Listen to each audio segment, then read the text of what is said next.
గ్రామ పంచాయతీ ఎన్నికల్లో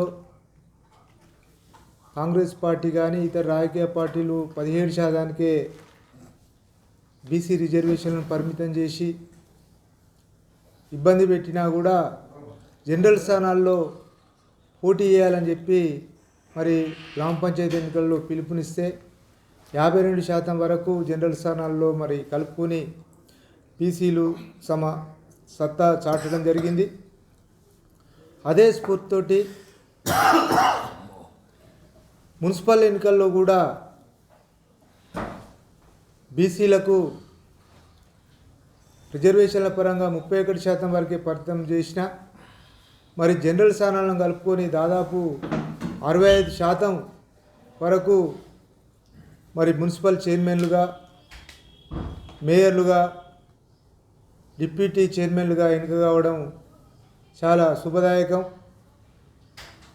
ఈ యొక్క స్ఫూర్తిని రేపు జరగబోయే జెడ్పీటీసీ, ఎంపీటీసీ ఎన్నికల వరకు మరి కొనసాగించాలని, అక్కడ కూడా బీసీలు 65% వరకు గెలుపొంది మరి జరగబోయే అసెంబ్లీ, పార్లమెంట్ ఎన్నికల్లో కూడా మన జనాభా గవర్నమెంట్ చెప్పిన దాని ప్రకారం 56% ఉంది, ఆ పర్సెంటేజ్ సాధించుకునే వైపు ప్రయాణించాలని చెప్పి బీసీ పొలిటికల్ ఫ్రంట్ ప్రయత్నం చేస్తుందని ఈ వేదిక ద్వారా తెలియజేస్తున్నాం.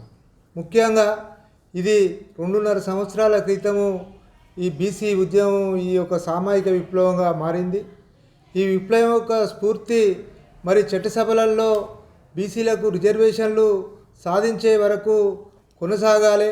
అప్పుడే ఈ దేశంలో బీసీలకు సరైన న్యాయం జరుగుతుంది.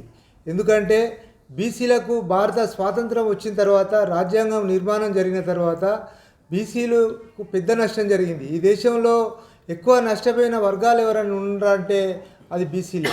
ఎందుకంటే ఎస్సీ ఎస్టీలకు రాజ్యాంగబద్ధంగా రావాల్సిన రిజర్వేషన్లు అమలైనాయి, విద్యా ఉద్యోగాల్లో వాళ్ళకు రిజర్వేషన్లు అమలైనాయి.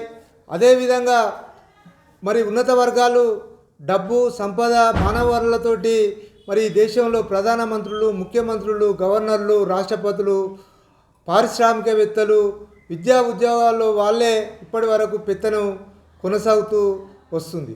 ఈరోజు బీసీల పరిస్థితి ఏంటంటే స్వాతంత్రం వచ్చిన తర్వాత మనకు కుల వృత్తులు అనేటివి మొత్తం అంతరించిపోయినాయి.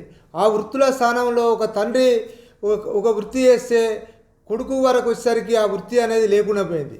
అంటే వాళ్ళ యొక్క ఉపాధి అంతా కూడా ఈ దేశంలో మొత్తం కార్పొరేట్ శక్తులు, ప్రపంచీకరణ, నూతన పరిణామాల వల్ల కుల వృత్తులు అంతరించిపోయిన తర్వాత బీసీలు అంతా కూడా పేదరికంలోకి పోయారు. ఈరోజు మనం ఈ రాజకీయ ఉద్యమంతో పాటు మరి రాష్ట్రంలో కానీ ఈ దేశంలో కానివ్వండి మరొక సామాజిక విప్లవంతో పాటు మనకు చట్టసభలలో మనకు వాటా ఎంతో ఆర్థికపరమైన వాటా కోసం కూడా పోరాడాల్సిన అవసరం ఉంటుంది. ముఖ్యంగా ఈ రాష్ట్రంలో మొత్తం కూడా పారిశ్రామికవేత్తల బడ్జెటు, కార్పొరేటు వర్గాల బడ్జెటు, ఉన్నత వర్గాలకు సంబంధించిన బడ్జెటు, ఇట్లా మరి వాళ్ళకు సంబంధించిన బడ్జెటే ఇప్పటి వరకు ఈ రాష్ట్రంలో మనకు అమలవుతుంది. కనీసం 3 లక్షల కోట్ల బడ్జెట్ ఈ రాష్ట్రంలో ప్రవేశపెట్టి ఖర్చు చేస్తారు. కానీ ఏ ఒక్క వృత్తిదాని జీవితం ఇప్పటి వరకు మారలేదు. ఎక్కడ కూడా ఒక సామాజిక మార్పు అనేది వృత్తి కులాల్లో, బీసీ కులాల్లో రావట్లేదు. సంపదలో మన వాటా మనకు దక్కిన రోజే మార్పు వస్తుందని మరి ఉదాహరణకు మరొక స్వర్ణకారుడు ఉంటాడు. ఎంతో చైతన్యం, ఎంతో అద్భుతమైన కళాత్మకమైన వృత్తి వాళ్ళు ఒకనాడు వైభవంగా బతికారు. కానీ ఈరోజు స్వర్ణకారుల పరిస్థితి గ్రామీణ ప్రాంతాల్లో పేదరికంలోకి మగ్గిపోయారు. విశ్వకర్మలు ఈ రాష్ట్రంలో ఒకనాడు వైభవంగా బతికారు. వాళ్ళ యొక్క పరిస్థితి మొత్తం కూడా ఈరోజు గ్రామీణ ప్రాంతాల్లో వాళ్ళు లేని పని లేకుండే, గ్రామాలలో ఒక వడ్రంగి లేకుండా ఊరు ముందుకు పోయే పరిస్థితి లేదు, ఒక కమ్మరు లేకుండా ఊరు ముందుకు పోయే పరిస్థితి లేకుండే. మరి అలాంటి పరిస్థితి ఈరోజు గ్రామీణంలో వాళ్ళ వృత్తి ఆనవాళ్ళు లేకుండా పోయి వాళ్ళు పేదరికంలోకి వెళ్ళిపోయారు. మరి ఇలాంటి కులాలు ఉదాహరణకు కలుగీత వృత్తి ఉంటే ఆ వృత్తి చేసే వాళ్ళే ఈరోజు గ్రామీణ ప్రాంతాలు లేరు. వాళ్ళ కలుగీత వృత్తి చేద్దామంటే పిల్లనిచ్చే పరిస్థితి గ్రామీణ ప్రాంతాల్లో లేదు. ఇలాంటి పరిస్థితులలో వృత్తులను ఆధునీకరణ చేసుకోవాల్సిన అవసరం ఉంటుంది.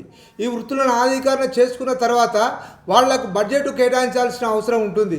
ఈరోజు ఈ దేశంలో చాలా మార్పులు జరుగుతున్నప్పుడు బడ్జెట్లో ఉదాహరణకు 3 లక్షల కోట్ల బడ్జెట్ పెట్టినప్పుడు ఒక సంవత్సరం 2 సంవత్సరాలు బీసీ సంక్షేమ బడ్జెట్ 1 లక్ష కోట్లు ప్రభుత్వాలు కేటాయించాల్సిన అవసరం ఉంటుంది. ఎందుకంటే రేపు రాబోయే బడ్జెట్లో మరి వృత్తిదారుల బడ్జెట్, బీసీల బడ్జెట్ 1 లక్ష కోట్లు కేటాయించగలిగితే ఈ రాష్ట్రంలో బీసీల పరిస్థితి సమూలంగా మారుతుంది. మేము బీసీ పొలిటికల్ ఫ్రంట్గా మేము ఈ వేదిక ద్వారా తెలియజేసేది ఏంటంటే రాజకీయ పోరాటాలతో పాటు ఆర్థిక పోరాటాలు, విద్యా ఉద్యోగ వైద్యానికి సంబంధించిన పోరాటాలు కూడా భవిష్యత్తులో చేస్తాము. సంపదలో ఈ రాష్ట్ర సంపదలో మా వాటా మేము దక్కించుకునేంత వరకు ఒక ప్రగతిశీలమైన ప్రోగ్రెసివ్ పోరాటాలు మా చైర్మన్ బాలగోని బాలరాజు గౌడ్ అన్న మిగతా మిత్రుల సహకారంతో మేము విజయవంతంగా ముందుకు పోతామని, మరి ఈ రాష్ట్రంలో బీసీలు సర్దార్ సర్వాయి పాపన్న యొక్క స్ఫూర్తిని అందుకొని మరి రాజ్యాధికారం వైపు పయనించే విధంగా కూడా ముందుకు నడుస్తామని ఈ సందర్భంగా తెలియజేస్తూ మీడియా మిత్రులకు నమస్కారం.